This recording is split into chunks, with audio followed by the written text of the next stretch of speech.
زمانے میں جو خود کو عاشق سرکار کہتے ہیں انہیں ہم جنت الفردوس کا حقدار کہتے ہیں۔ تعارف ہے بہت ہی مختصر اے دوستو میرا، غلامی تاج الشریعہ ہوں مجھے حسان کہتے ہیں۔ ممبر نور پر تشریف فرما جماعت اہل سنت و مسلک اعلیٰ حضرت میرے ماتھے کی زینت، علماء اہل سنت و شعراء اہل سنت، سامعین پردے کی آن سے سننے والی اسلام کے رشتے کی مائیں اور بہنوں، السلام علیکم ورحمت اللہ تعالیٰ وبرکاتہ۔ کب بلاتے ہیں یہ شاہ دوسرا پر چھوڑ دے، تو غلام ان کا ہے سب ان کی رضا پہ چھوڑ دے۔ کب بلاتے ہیں یہ شاہ دوسرا پر چھوڑ دے، تو غلام ان کا ہے سب ان کی رضا پہ چھوڑ دے۔ اپنی بخشش کے لیے تو سوچنے والا ہے کون، مصطفیٰ کا کام ہے یہ مصطفیٰ پہ چھوڑ دے۔ اپنی بخشش کے لیے تو سوچنے والا ہے کون، مصطفیٰ کا کام ہے یہ مصطفیٰ پہ چھوڑ دے۔ تو عقیدے کا مقدمہ ہار ہی سکتا نہیں، اپنا سارا کیس تو احمد رضا پہ چھوڑ دے۔ اپنا سارا کیس تو احمد رضا پہ چھوڑ دے۔ خلد میں سرکار کی نعتیں سناتے جائیں گے، جشن میلاد النبی سنی مناتے جائیں گے۔ خلد میں سرکار کی نعتیں سناتے جائیں گے، جشن میلاد النبی سنی مناتے جائیں گے۔ ہم رہیں گے دامن سرکار کے سائے تلے، اور یہ نجدی وہابی مار کھاتے جائیں گے۔ ہم رہیں گے دامن سرکار کے سائے تلے، اور یہ نجدی وہابی مار کھاتے جائیں گے۔ صلح کلی مولوی اسجد رضا سے مت الجھ، وہ تیرے جیسوں کو انہی پر نچاتے جائیں گے۔ صلح کلی مولوی اسجد رضا سے مت الجھ، وہ تیرے جیسوں کو انہی پر نچاتے جائیں گے۔ ابھی بھی وقت ہے چاہے سبھر جائے صلح کلی، رضا کے عشق میں ڈھل کر سبھر جائے صلح کلی۔ اگر اسجد رضا کے نام کا پڑ جائے جوتا، تیرے سر سے ابھی شیطان اتر جائے صلح کلی۔ اگر اسجد رضا کے نام کا پڑ جائے جوتا، تیرے سر سے ابھی شیطان اتر جائے صلح کلی۔ تیرے سر سے ابھی شیطان اتر جائے صلح کلی۔ حضرات چونکہ وقت بھی کم ہے، کام بھی بہت زیادہ ہے، پڑھنے والوں کی لمبی فہرست ہے، اور شہنشاہ ترنم، بادشاہ ترنم، شاعر مسلکی اعلیٰ حضرت، عاشق سرکار تاج الشریعہ، غلامان سرکار اعلیٰ حضرت، دیوان سرکار مفتی عبد الہند، شاعر ملک ہندوستان بھائی اسد اقبال کلکتوی صاحب قبلہ کو بہت جلد ممبر شریف پر لانا ہے، اور بہت جلد آپ کی سماعتوں کی عدالت میں پیش کرنا ہے، کیونکہ ان کو بھی بہت بڑا لمبا سفر طے کرنا ہے۔ یہ ہماری اور آپ کی محبت ہے کہ محترم اسد اقبال کلکتوی ہماری اور آپ کی محبتوں کی زنجیروں میں قید ہو کر ہمارے اور آپ کی مقدس زمین فریدہ پور چودھری کی مقدس زمین پر عرس سلطانی کے ممبر شریف پر تشریف فرما ہونے کے لیے بے قرار ہیں۔ انشاءاللہ بہت جلد ملاقات کریں گے۔ آئیے میں بغیر کسی تاخیر کے، بغیر کسی تمہیدی جملے کے، آپ کی سماعتوں کے حوالے چند لمحات کی تقریر لے کر کے مائک پر تشریف لا رہے ہیں خطیب اہل سنت، ناشر مسلکی اعلیٰ حضرت، اسلامی اسکالر حضرت العلامہ حضرت علامہ مولانا الشاہ محسن رضا منظری صاحب قبلہ مائک پر تشریف لا رہے ہیں۔ ان کی آمد ہو رہی ہے، ان کا استقبال ویلکم نعرے تکبیر کی جھنکار سے کر لیں۔ فریدہ پور چودھری کے لوگ اگر پیچھے مڑ کے دیکھ لیں، یہ کتنے لوگ کھڑے ہیں؟ اگر ان میں سارے لوگ انسان ہیں تو بیٹھ جائیں، اگر انسان ہیں تو بیٹھ جائیے، بس انسان بیٹھے، انسانوں سے میں نے کہا ہے، اور نبی کی محفل میں انسان ہی ادب کے ساتھ بیٹھتے ہیں۔ بے ادب لوگ نبی کی محفل میں پہلی بات تو آتے ہی نہیں، اور باادب لوگ جو انسان ہوتے ہیں واقعی جن کے دل میں انسانیت ہوتی ہے، اور جن کے سینے میں نبی کی محبت بیدار ہوتی ہے، ان کے ماں باپ نے سکھایا ہے کہ بیٹا نبی کی محفل میں جایا کرو تو ممبر شریف کے قریب آ کر کے ادب کے ساتھ بیٹھا کرو۔ کسی نے کہا وہ مشکلوں کو بھی مشکل میں ڈال دیتا ہے، جو ڈوبتا ہوا سورج نکال دیتا ہے۔ یہ میری ماں نے بتایا تھا مجھ کو بچپن میں کہ نبی کا ذکر مصیبت کو ٹال دیتا ہے، کہ نبی کا ذکر مصیبت کو ٹال دیتا ہے۔ بیٹھ جائیے، جہاں تک میری آواز پہنچے جلسہ بہت کامیاب ہے، لوگ بہت کامیاب ہیں۔ پوری ایمانداری کے ساتھ منظری صاحب کا استقبال کر لیں، ذرا بیداری کے ساتھ بولے نعرہ تکبیر، نعرہ رسالت، فیضان غوث اعظم، مسلک اعلیٰ حضرت، فیضان سرکار مفتی اعظم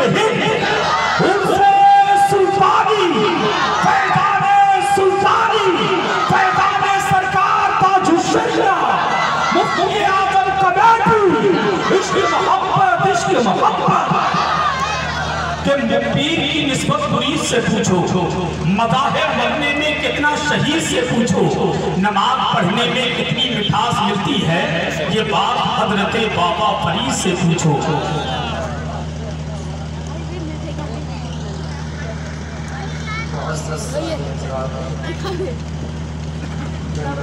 تشریف فرما جملہ علماء اکرام، مقرر خصوصی حضرت علامہ امان الحق صاحب قبلہ و جملہ نقباء شعراء، السلام علیکم ورحمۃ اللہ تعالی وبرکاتہ۔ الحمدللہ وکفی وسلام علی عبادہ الذین اصطفی، اما بعد فاعوذ باللہ من الشیطان الرجیم، بسم اللہ الرحمن الرحیم۔ قال اللہ تعالی فی القرآن المجید والفرقان الحمید، لقد كان في رسول الله أسوة حسنة، صدق الله العظيم وصدق رسوله النبي الكريم، ونحن على ذلك لمن الشاهدين والشاكرين، والحمد لله رب العالمين۔ آئیے حضرات، ہم سب سے پہلے اس نبی کی بارگاہ میں اس کے ماتھے کی شان عشق و محبت کے امام نے بیان فرمائی، جس کے ماتھے شفاعت کا سہرا رہا، اس جبین سعادت کے لاکھوں سلام۔ جس کے بھووں کی شان عشق و محبت کے امام نے بیان فرمائی، جن کے سجدے کو محراب کعبہ جھکی، ان بھووں کی لطافت کے لاکھوں سلام۔ جس نبی کے کانوں کی شان عشق و محبت کے امام نے بیان فرمائی، دور و نزدیک کے سننے والے کان کان لالے کرامت کے لاکھوں سلام۔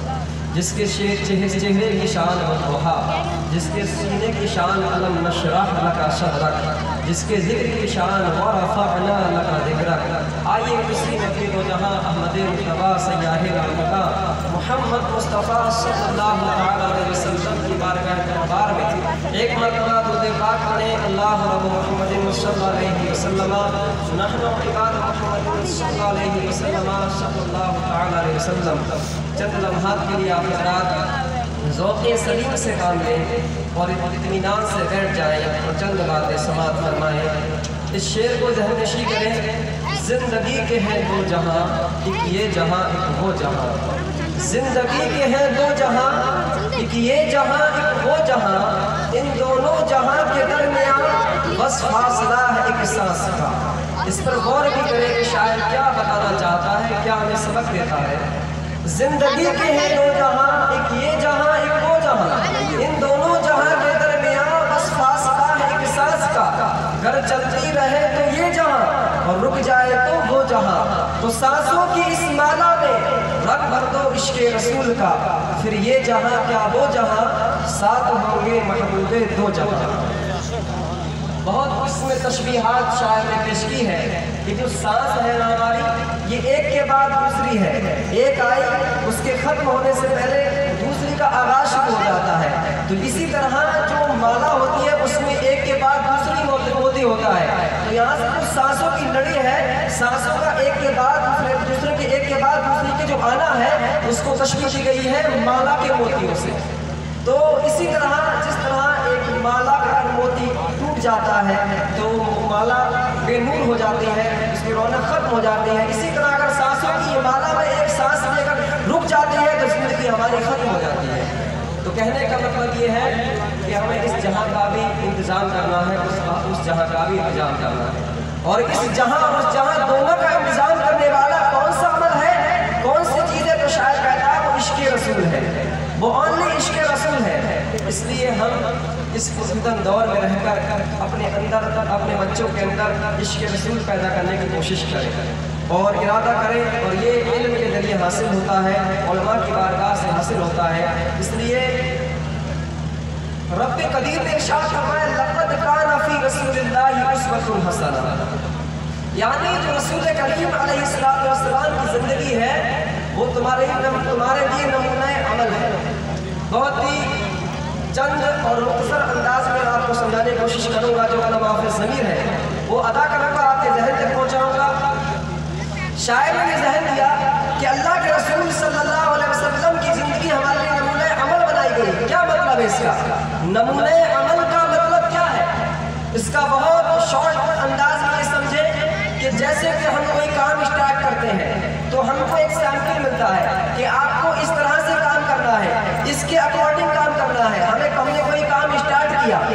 اس کا پروڈکٹ ملا، ہمیں اس کا ایک سیمپل ملا کہ آپ کو اس طرح سے ٹیم سے کام کرنا، خود بھی ایسے ہی کام کرنا ہے۔ اگر آپ نے اس کی روشنی میں کام نہیں کیا، اس کے مطابق کام نہیں کیا، تو جس سے آپ نے کام اسٹارٹ کیا ہے، جو کمیٹی کا، جو آپ کی کمپنی کا فاؤنڈر ہے، یا جس سے آپ نے کام اسٹارٹ کیا، جب اس کے سامنے آپ کا یہ بنا ہوا مال پیش کیا جائے گا تو وہ اس سے آپ کے کام کو آپ کے میچ کرے گا۔ اگر اس کے مطابق اس میں میچنگ میں ڈس میچ ہو گیا، اگر آپ کا کام اس سے ڈس میچ ہو گیا، اس سے میچ نہیں کیا، تو آپ کا کام ریجیکٹ ہو جائے گا۔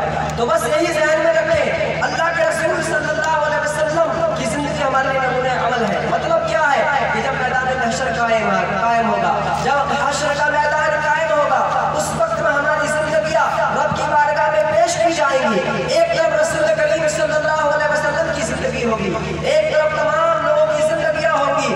جس کی زندگی سرکار کی زندگی سے میچ کھائے گی وہ بندہ پاس ہو جائے گا، اور جس کی زندگی اس سے میچ نہیں کھائی اس کی زندگی ریجیکٹ ہو جائے گی۔ تو اس لیے ہمیں اپنی زندگی میں سرکار کی پیروی کرنا ہے، اور سرکار کی پیروی انسان کب کر پائے گا؟ جب اس کے اندر عشق رسول پیدا ہوگا، اور عشق رسول کو پیدا کرنے کے لیے ہمیں عشق و محبت کی امام کی بارگاہ میں جانا ہوگا۔ اور جب بندے کے اندر عشق رسول پیدا ہوتا ہے تو اس کا حال کیا ہوتا ہے؟ عشق و محبت کے امام فرماتے ہیں، کروں مدح اہل دول رضا، بڑے اس بلا میں میری بلا، میں گدا ہوں اپنے کریم کا، میرا دل پارے نہ نہیں۔ کیا فرمایا؟ جب آپ سے مطالبہ کیا گیا ایک دولت مند، ایک دنیاوی انسان کی تعریف کرنے کا، تو آپ نے عشق رسول سے جواب دیا۔ حالانکہ کوئی انسان اگر اس لائق ہے تو اس کی تعریف کرنا جائز ہے، لیکن جب انسان عشق رسول کے منصب پر فائز ہوتا ہے تو جو چیزیں جائز ہوتی ہیں ان کو وہ اپنے محبوب کے سوا ان کی تعریف کرنے سے اعراض کرتا ہے۔ آپ نے ارشاد فرمایا، کروں مدح اہل دول رضا، یعنی میں رضا، اہل دول یعنی میں دنیا داروں کی تعریف کروں، اہل دول اپنی دولت والوں کی تعریف کروں، پڑے اس بلا میں میری بلا۔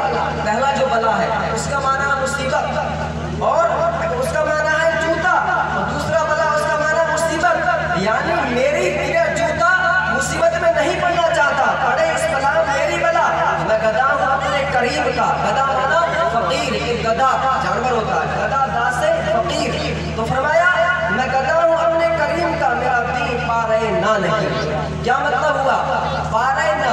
کیونکہ جس شہر کے امیر کی تعریف کرنے کا مطالبہ آپ کی بارگاہ میں پیش کیا گیا تھا وہ نان پارا کے رہنے والے تھے، تو عشق و محبت کے امام کی سخن گوئی کا اندازہ بھی لگائیں اور عشق رسول کا اندازہ بھی لگائیں۔ ایک تو عشق رسول میں آپ نے یہ جواب دے دیا، مگر کمال کی بات یہ ہے کہ آپ نے اس شہر کا جو نام نان پارا تھا، اس نان پارا کا، اس نان پارا والے نام کو اپنی شاعری میں آپ نے استعمال بھی کروا لیا، اور آپ نے جواب شاعری کے انداز میں دیا، یعنی نان پارا، آپ نے اس کو الٹا کر دیا، پارے نہ، اور الٹا بھی اس انداز میں کیا کہ وہ محمل نہ ہوا، بلکہ اس کا کوئی نہ کوئی معنی رہا، اور معنی بھی ایسا رہا جو آپ کی بات کو ادا کر رہا تھا۔ مطلب یہ تھا نان پارا ایک شہر کا نام، تو آپ نے ارشاد فرمایا کہ میرا دین پارے نہ نہیں، چونکہ پارا بولتے ٹکڑے کو اور نان کہتے ہیں روٹی کو فارسی میں، تو آپ نے اسی نان پارا شہر کو پارے نہ کر دیا، یعنی اے لوگوں میری زندگی کا مشغلہ دنیا کی دولت حاصل کرنا نہیں ہے، دنیا کی عزت کا حاصل کرنا نہیں ہے، میرا دین روٹی کا ٹکڑا نہیں ہے، بلکہ میرا مذہب، میرا دین تو عشق رسول ہے۔ تو معلوم یہ ہوا کہ عشق و محبت کی امام کی بارگاہ میں ہم حاصل ہوں گے تو ہمیں عشق رسول حاصل ہو سکتا ہے۔ اسی ہندوستان جو ہمارا وطن عزیز ہے، پیارا وطن ہے، جو کہ ہمارے مہمان حضرات تشریف فرمائے، تفصیل سے مجھے اپنی بات پیش نہیں کرنا ہے، جو کہ حاضر ہوا اور یہ مسلم کمیٹی نے مجھے اس کا موقع دیا تو ان کی بات کے لیے میں اسپیچ دینے کے لیے کھڑا ہوا، اس لیے اسی انداز میں بات کو اپنی ختم کروں گا۔ یہی ملک ہندوستان، جب اس ملک ہندوستان پر تن کے گورے من کے کالے قابض ہوئے اور مسلمانوں سے اس کی حکومت گئی، مسلمانوں سے حکومت کا زوال ہوا، تو اس وقت میں ایک ایسا واقعہ پیش آیا۔ آپ جانتے ہیں جب کوئی چیز بہت زیادہ مضبوط ہوتی ہے، جب کوئی چیز بہت زیادہ پھیل جاتی ہے تو اس کو ختم کرنا اتنا آسان نہیں ہوتا ہے، ایک دم وہ چیز ختم نہیں ہوتی ہے، ختم ہوتے ہوتے ٹائم لگ جاتا ہے۔ یہی ہوا ہندوستان میں، جب تن کے گورے من کے کالے انگریز قابض ہو گئے، مگر یہاں کے دفتر کی جو لینگویج تھی، جو کاریالوں کی لینگویج تھی، جو آفیسز کی زبانیں تھیں، وہ فارسی میں تھی یا اردو میں تھی، یعنی اسلامک لینگویج میں تھی، ایسے عالم میں